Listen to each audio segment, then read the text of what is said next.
Have you been annoyed by the Pkcs11.dll pop-up ruining your productivity? I'm Sophie Chen, a Windows support specialist. Let's analyze the software's dependency and restore that missing file. Before diving into the Pkcs11 technical steps, check the description for a tool to help synchronize your library paths. This DLL file is a standard interface library for cryptographic tokens. It provides applications with a unified way to interact with hardware security modules and smart cards for secure authentication and data signing.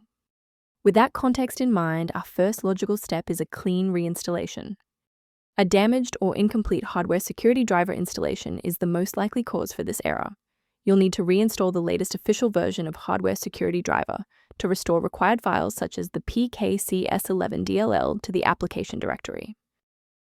In the event the error remains visible, it indicates we need to verify the environment's ability to register new shared resources. A system reboot is a reliable way to clear away zombie processes that might be interfering with the Pkcs11. It's a low-impact step that ensures your operating system is starting with a synchronized environment.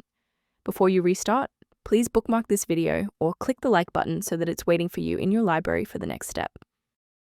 To avoid future system conflicts, there is one specific security trap we should discuss.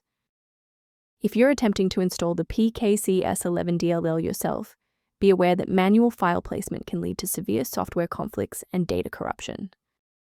To ensure your system remains within verified parameters, you might choose to use an authorized maintenance path for ongoing support. A structured registry approach is outlined in the software linked below, including the Pkcs11 management references.